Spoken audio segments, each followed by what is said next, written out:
Assembly के इजलास में होने वाले इकदाम से मुतालिक? देखिए, स्पीकर ने एक रूलिंग दी है और जो मौजूदा जो सूरत हाल है उसमें इस्लामाबाद हाई कोर्ट का एक 2 दिन पहले जजमेंट आई है जिसमें संजनानी साहब के इलेक्शन के चेयरमैन सेनेट की रूलिंग थी, उस पर कोर्ट ने मुदाखलत करने से इनकार कर दिया है। और लेटर गेट की जो एक पिटीशन कल वापस की गई है सुप्रीम कोर्ट से, उसमें भी ये ऑब्जेक्शन लगाया गया है कि पार्लियामेंट की कार्रवाई जो है वो अदालत में चैलेंज नहीं हो सकती। बहरहाल ये अदालत जो है ये उसका प्रोरोगेटिव है कि वो इस चीज को अगर उनके सामने आती है तो वो कैसे इसको इंटरप्रेट करते हैं। यहाँ तक ये सवाल है कि क्या स्पीकर की रूलिंग आईनी है या गैर आईनी है या गैर कानूनी है, ये तो बहस तलब मसला है। इसके बाद जो असेंबली डिसॉल्व करने का जो फैसला है प्राइम मिनिस्टर इमरान खान का, इसमें जो है एक पहले केस हुआ था, अगर आपको याद रहे कि जुनेद साहब के साथ शायद असेंबली थी, तो उसमें सुप्रीम कोर्ट ने ये कहा था कि क्योंकि ये इवन अगर गैर आईनी भी हुआ है तो इलेक्शन की तरफ चले गए हैं, इलेक्शन में जो है नई पार्लियामेंट मुंतखब हो और स्टेबिलिटी हो। ये जैसे अरशाद भट्टी साहब ने कहा, इसका पोलिटिकल एंगल जो है वो प्रिवेल करेगा, लीगल एंगल इस वक्त जो है वो शायद इतना इम्पोर्टेंट नहीं होगा। अगर इलेक्शन अनाउंस होते हैं तो मेरे ख्याल में जो इस वक्त टर्मोइल है उसका बेस्ट सोल्यूशन ये है कि अर्ली इलेक्शन हो और जो भी मैंडेट ले। फैसल चौधरी साहब, सदर Supreme Court Bar Association Ahsan Bhoon साहब ने गुफ्तगू करते हुए कहा कि स्पीकर की रूलिंग भी गैर आईनी है और वजीर आजम का जो फैसला है उनका असेंबली तहलील करने की तजवीज देना वो भी गैर आईनी है। जो राय है मेरी नजर में वो बायस है क्योंकि वो उनके साथ लगे हुए हैं, लिहाजा मैं उनसे कोई कमेंट नहीं करूंगा, मेरा मुकाबला एहतराम भाई है, लेकिन मैं उनकी इस ऑब्जर्वेशन से बात नहीं करता। ठीक है फैसल चौधरी साहब, इसमें एक चीज हम आपके सामने रखना चाहते हैं। सलमान अकरम राजा साहब ने भी ये गुफ्तगू करते हुए इसकी वजाहत की कि वजीर आजम का जो ऐलान है उनका असेंबली तहलील करने का, असेंबली तोड़ने की तजवीज सदर को भेजना, उसकी बुनियाद है स्पीकर का कौमी असेंबली में तहरीक एतमाद को मुस्तरद किया जाना। तो सलमान अकरम राजा साहब ने कहा कि स्पीकर का ही ये इकदाम जो उन्होंने मुस्तरद की है तहरीक एतमाद, वो ही गैर कानूनी है, गैर आईनी है, तो उससे बात शुरू होगी। उन्होंने कहा वो उसको गैर आईनी समझते हैं, आइन की खिलाफ वर्जी है वो। आपकी इस बारे में राय क्या है? राजा साहब की अपनी ओपिनियन होगी, लेकिन मेरा ख्याल में है कि आर्टिकल 5 जो है loyalty and obedience to the constitution, it stands above everything. इसको सुप्रीम कोर्ट की बहुत जजमेंट्स भी हैं और loyalty and obedience to the constitution and the law ये एक पैरामाउंट ड्यूटी है हर सिटीजन की, और इसको अगर आपने गैर कानूनी या गैर आईनी देना है तो फिर आपको लेटर गेट की पूरी तहकीक करनी पड़ेगी।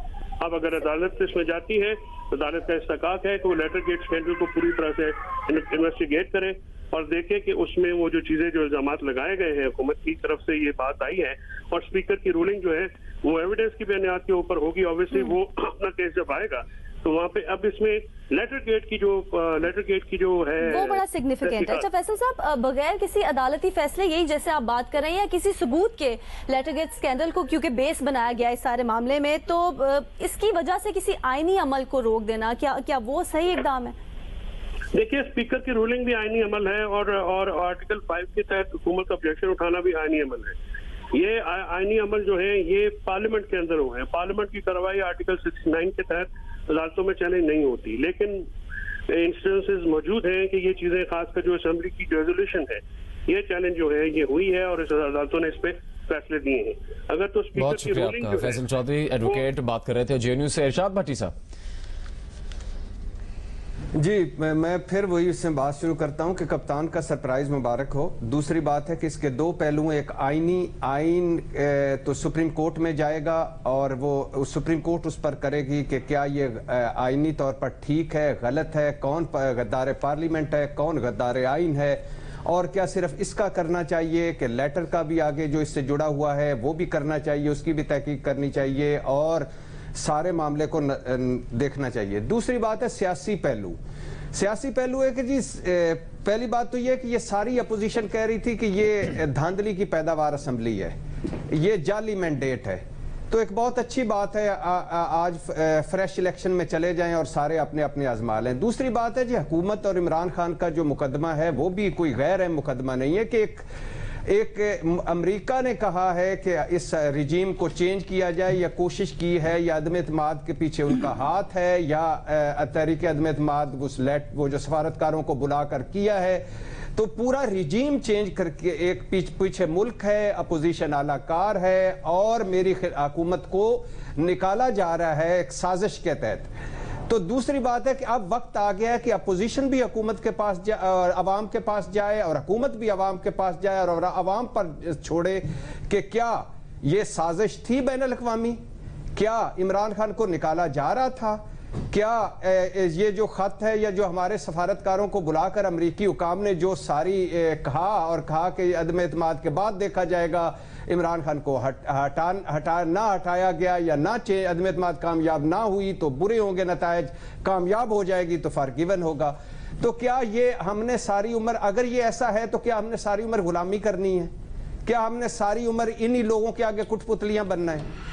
तो बात इस वक्त सिर्फ सिंपल एक आइन की शिक की नहीं है। इस वक्त सुप्रीम कोर्ट को लेटर को भी देखना चाहिए। इस वक्त सुप्रीम कोर्ट को ये मामला पार्लियामेंट का भी देखना चाहिए, डिप्टी स्पीकर का भी देखना चाहिए।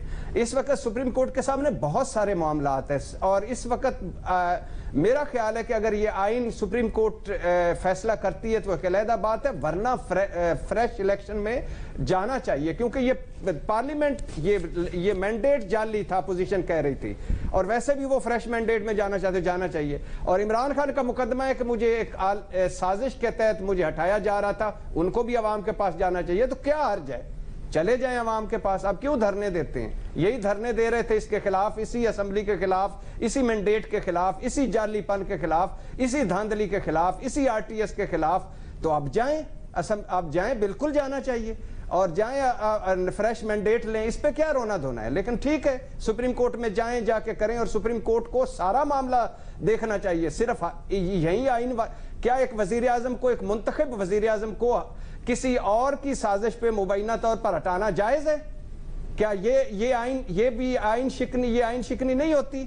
क्या ये इसको भी देखना चाहिए? झूठ का दूध का दूध और पानी का पानी करना चाहिए। झूठ और सच को सामने लाना चाहिए। सुप्रीम कोर्ट को सारा मामला देखना चाहिए।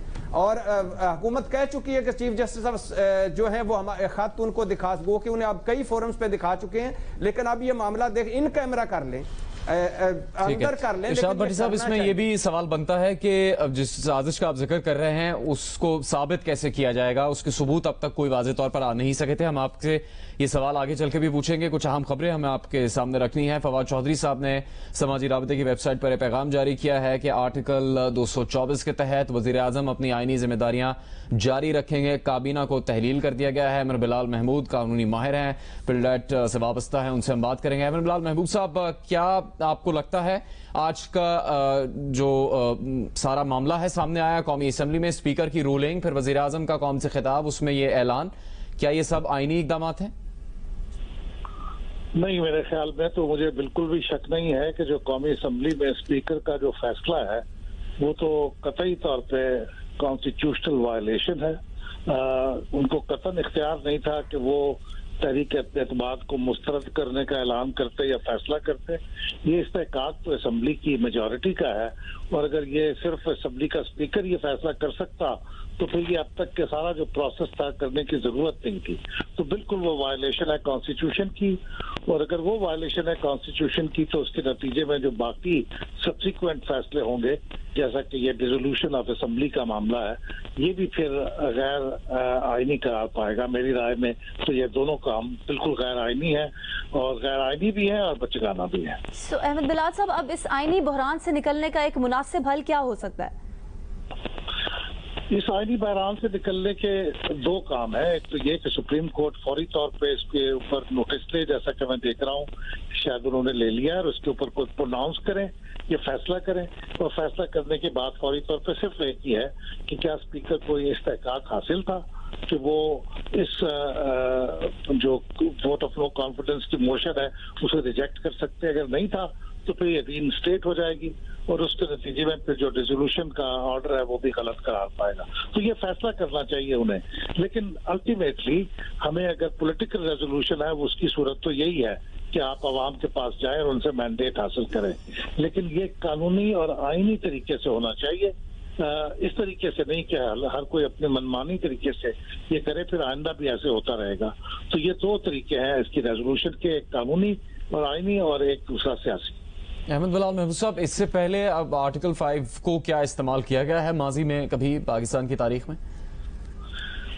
मुझे याद नहीं पड़ता, लेकिन देखिए आर्टिकल 5 जो है वो एक अमूमी सा एक कॉन्स्टिट्यूशनल प्रोविजन है, और जो आर्टिकल 95 जिसके तहत ये तहरीक में बात हो रही थी वो बहुत स्पेसिफिक वो है।